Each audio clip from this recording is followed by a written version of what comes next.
নমস্কার বন্ধুরা, welcome back to my channel easy recipe. আজকে আমি রান্না করে দেখাবো বিয়েবাড়ি বা রেস্টুরেন্ট স্টাইলে নিরামিষ পনির মশলা। এই পনির মশলাটা খেতে কিন্তু দারুণ লাগে। রুটি, পরোটা, নান বা যে কোনো কিছুর সঙ্গে পরিবেশন করে এটা খাওয়া যায়। এবং এই পনির মশলাটা আপনারা যদি ঘরে তৈরি করে নেন তাহলে দেখা যাবে বিয়েবাড়ি বা রেস্টুরেন্টের স্বাদকেও হার মানাবে এবং ভীষণ স্বাস্থ্যকরী একটা রেসিপি। এই নিরামিষ পনির মশলাটা করতে বেশি সময় লাগে না, জাস্ট অল্প কিছু উপকরণ দিয়ে ঘরোয়াভাবে এই পনির মশলাটা আপনারা করে নিতে পারেন।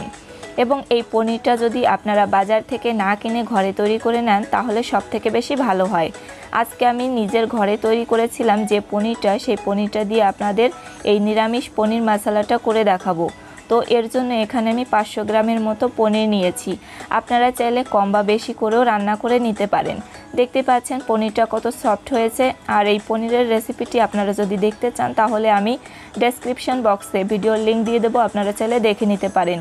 এই পনিরটা আমি নিজে তৈরি করেছি, অনেকটা সফট হয়েছে দেখতেই পাচ্ছেন, কালার আর খুব মোলায়েম হয়েছে। এই পনিরটাকে আমি ছোট ছোট এরকম টুকরো করে কেটে নিয়েছি, আপনারা যে কোনো সাইজের করে কেটে নিতে পারেন। পনিরটাকে একটা সাইডে রেখে দিয়ে চুলায় একটা প্যানে এখানে আমি একটা মশলা তৈরি করে নিব পনির রান্না করার জন্য। তার জন্য গোটা গরম মশলা দিয়েছি, এলাচ, লবঙ্গ, দারুচিনি এবং গোলমরিচ, সাথে একটা জয়িত্রী দিয়েছি এবং স্টার আনিস দিয়েছি। আপনারা চাইলে এটা না দিয়েও শুধু যে গরম মশলাটা আছে সেটা দিয়েও মশলাটা তৈরি করে নিতে পারেন।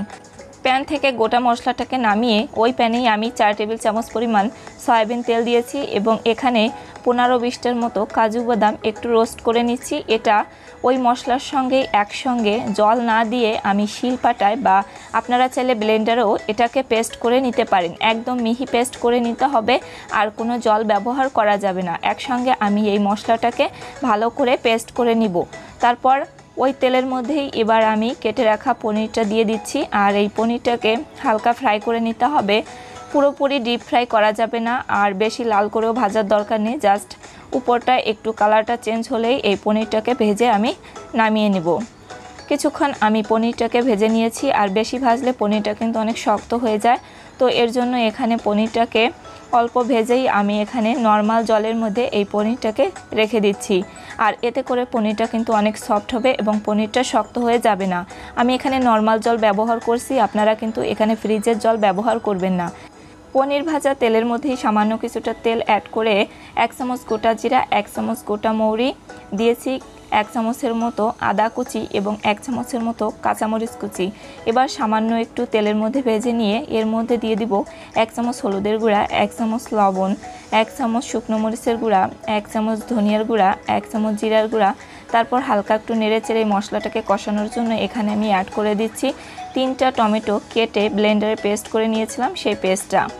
তারপর এই টমেটোটা এখানে দিয়ে ভালো করে নেড়েচেড়ে কষিয়ে নিব। আর এ পর্যায়ে আমি টমেটোর পিউরিটা অ্যাড করেছি, যদি আগে দিতাম তাহলে কিন্তু কালারটা নষ্ট হয়ে যেত। আর এই টমেটোর পিউরিটাকে দিয়ে এভাবে নেড়েচেড়ে এই মশলাটাকে কিছুক্ষণ কষিয়ে নিতে হবে। মশলাটা যত ভালো করে কষানো হবে তত কিন্তু এই পনিরের রেসিপিটি ভালো হবে। তো এর মধ্যে 1 চামচ চিনি অ্যাড করেছি, আপনারা চাইলে চিনিটা অ্যাভয়েড করতে পারেন, তবে চিনি দিলে এর স্বাদটা বেশি ভালো হয়। আর যে মশলাটাকে আমি পেস্ট করে নিয়েছিলাম কাজু এবং গোটা মশলা, সেই মশলাটার পেস্ট দিয়ে ভালো করে নেড়েচেড়ে নিয়েছি। এরপর দিয়েছি 2 টেবিল চামচ পরিমাণ এখানে টক দই।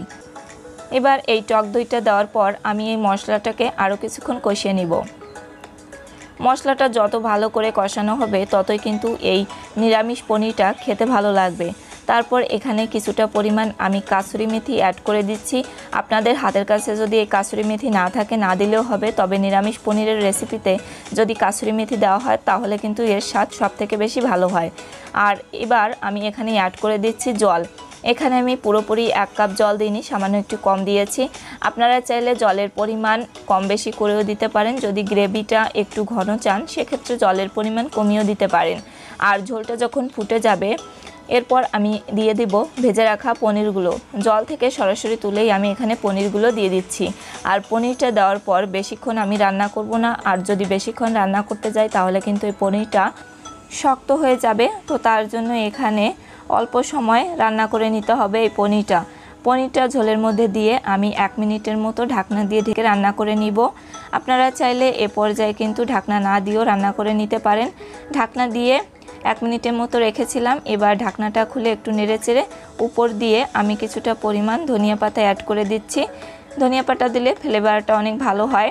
তো এবার আমি চুলাটা অফ করে এই নিরামিষ পনিরটা নামিয়ে নিব। আর আজকে এই নিরামিষ পনির মশলাটা খেতে কিন্তু দুর্দান্ত হয়েছিল। আপনারা চাইলে নান, রুটি, পরোটা যে কোনো কিছুর সঙ্গে খেতে পারেন।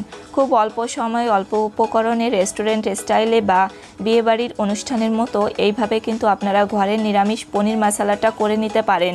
বেশি উপকরণের দরকার নেই, খুব ইজিলি এটি রান্না করে নেওয়া যায়, খেতেও দুর্দান্ত লাগে। তো বন্ধুরা, কেমন হয়েছে আজকে আমার এই নিরামিষ পনির মশলার রেসিপিটি? যদি ভালো হয়ে থাকে সেক্ষেত্রে কমেন্ট করে জানাতে পারেন এবং ভিডিওটিতে একটি লাইক দিবেন। রেসিপিটি আপনাদের ফ্রেন্ডস এবং ফ্যামিলির সঙ্গে শেয়ার করবেন। এবং যারা ইজি রেসিপি চ্যানেলটিকে এখনও সাবস্ক্রাইব করেননি অবশ্যই চ্যানেলটিকে সাবস্ক্রাইব করে পাশে থাকা বেল আইকনটিকে প্রেস করে দিবেন। আর যারা ফেসবুক পেজ থেকে দেখছেন অবশ্যই পেজটাকে ফলো দিয়ে আমার পাশে থাকবেন। আজকে এ পর্যন্তই, ধন্যবাদ সবাইকে।